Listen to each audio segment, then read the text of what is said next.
ನಾಡಿನ ಇವತ್ತು ಮಠ ಮಾನ್ಯಗಳು ಇವತ್ತು ಜಾತಿಗೊಂದು ಮಠ, ಧರ್ಮಕ್ಕೊಂದು ಮಠ ಸನ್ನಿವೇಶಗಳನ್ನು ನೋಡ್ತಾ ಇದ್ರೆ, ಇವತ್ತು ರಾಜ್ಯದಲ್ಲಿ ನಮ್ಮ ದೇಶದಲ್ಲಿ ಧರ್ಮ ಯುದ್ಧಗಳನ್ನು ನೋಡ್ತಾ ಇದ್ರೆ, ಮುಂದಿನ ದಿನಗಳಲ್ಲಿ ಮಠ ಮಾನ್ಯಗಳು ಉಳಿಯುವಂಥದ್ದು ಕೂಡ ಬಹಳ ಕಷ್ಟ ಇದೆ.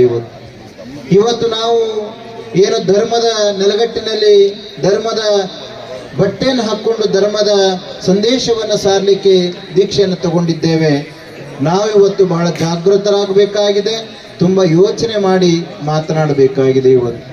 ಆ ನಿಟ್ಟಿನಲ್ಲಿ ಇವತ್ತು ಪುಷ್ಪಗಿರಿ ಮಹಾಸಂಸ್ಥಾನ ಯಾವ ಗೋಜಿಗೂ ಹೋಗದ ಹಾಗೆ ಇವತ್ತು ಯಾವ ಜಾತಿ ಮತ ಧರ್ಮದ ಸಂಕೇತಗಳನ್ನು ಮೀರಿ ಇವತ್ತು ಎಲ್ಲರನ್ನೂ ಕೂಡ ಒಂದೇ ಧರ್ಮದ ನೆಲಗಟ್ಟು, ಅದು ಯಾವ್ದು ನೆಲಗಟ್ಟು ಅಂದ್ರೆ ದಯವೇ ಧರ್ಮದ ನೆಲಗಟ್ಟು ಅನ್ನುವಂಥ ತತ್ವದ ಅಡಿಯಲ್ಲಿ ಇವತ್ತು ಪುಷ್ಪಗಿರಿಯನ್ನು ತಗೊಂಡು ಹೋಗ್ಬೇಕು ಅನ್ನೋ ಸಿದ್ಧಾಂತದ ಮೇಲೆ ನಾವು ಮಾಡ್ತಾ ಇದ್ದೇವೆ. ಅದಕ್ಕೆಲ್ಲರೂ ಕೂಡ ಕೈ ಜೋಡಿಸ್ತಾ ಇದ್ದಾರೆ.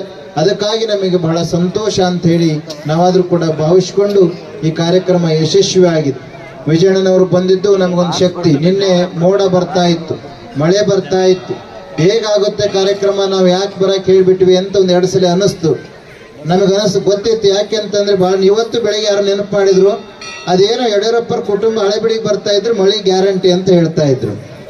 ನಾವು ಅನ್ಕೊಳ್ತಾ ಇದ್ವಿ ಹಂಗೇನು ಆಗಕ್ಕಲ್ ಬಿಡಪ್ಪ ಈ ಸಲ ಅಂತ ಹೇಳಿ. ಯಾಕೆ ಅಂತಂದ್ರೆ ಯಡಿಯೂರಪ್ಪರ ಹಳೆಬಿಡಿಗೆ ಬಂದಾಗೆಲ್ಲ ಕೆರೆ ತುಂಬಿದೆ, ಮಳೆ ಬಂದಿದೆ. ಬರಗಾಲ ಅನ್ನೋದು ಹಳೆಬೀಡಿನಲ್ಲಿ ಮಾಯವಾಗಿ ಹೋಯ್ತು. ಇವತ್ತು ಅದೇ ರೀತಿ ವಿಜಯಣ್ಣನವರು ಬಂದಿದ್ದಾರೆ. ಇಡೀ ನಮ್ಮ ಬೇಲೂರು ತಾಲೂಕಿನ ಎಲ್ಲ ಕೆರೆಗಳು ಇವತ್ತು ತುಂಬಿಕೊಂಡು ಭರ್ತಿಯಾಗಿದೆ. ಅದಕ್ಕೀಗ ಅವರು ಉಲ್ಲೇಖ ಮಾಡಿದ್ರು, ಸುಮಾರು 127 ಕೋಟಿ ರೂಪಾಯಿ ವೆಚ್ಚದಲ್ಲಿ ರಣಘಟ್ಟ ಯೋಜನೆ ಆಗ್ತಾ ಇರುವಂಥದ್ದು. ಒಂದು ಮಾತನ್ನು ನೆನಪು ಮಾಡ್ಲಿಕ್ಕೆ ಹೇಳ್ತೀವಿ, ಯಡಿಯೂರಪ್ಪನವರು ಅಧಿಕಾರದಿಂದ ಇಳಿತಾ ಇದ್ರು. ಕಾರಣ ನಮ್ಮೆಲ್ಲರಿಗೂ ಗೊತ್ತಿದೆ. ನಾವು ಸಾಂತ್ವನ ಹೇಳಲಿಕ್ಕೆ ಅಂತ ಎಲ್ಲ ಗುರುಗಳು ಹೋಗಿ ಭೇಟಿ ಮಾಡ್ತಾ ಇದ್ರು. ನಾವು ಹೋದ್ವಿ. ವಿಜಯಣ್ಣನವರು ಹೊರಗಡೆ ಪಾರ್ಕ್ ಹತ್ರ ಸಿಕ್ಕರು, ಬಾಗಿಲ ಹತ್ರನೇ ಅವ್ರು ಮಾತಾಡಿಸ್ಕೊಂಡು ಒಳಗಡೆ ಹೋದ್ವಿ.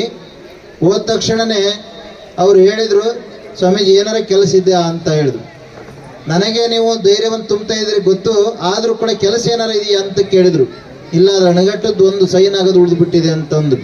ಆಗಲೇ ತಕ್ಷಣ ತಗೊಂಬರಪ್ಪ ಇಲ್ಲಿ ಅಂತೇಳಿ ತರಿಸ್ಕೊಂಡು 127 ಕೋಟಿ ರೂಪಾಯಿ ಯೋಜನೆಗೆ ಸೈನ್ ಮಾಡಿಕೊಟ್ಟಂಥ ಧೀಮಂತ ನಾಯಕರು ಯಡಿಯೂರಪ್ಪನವರು.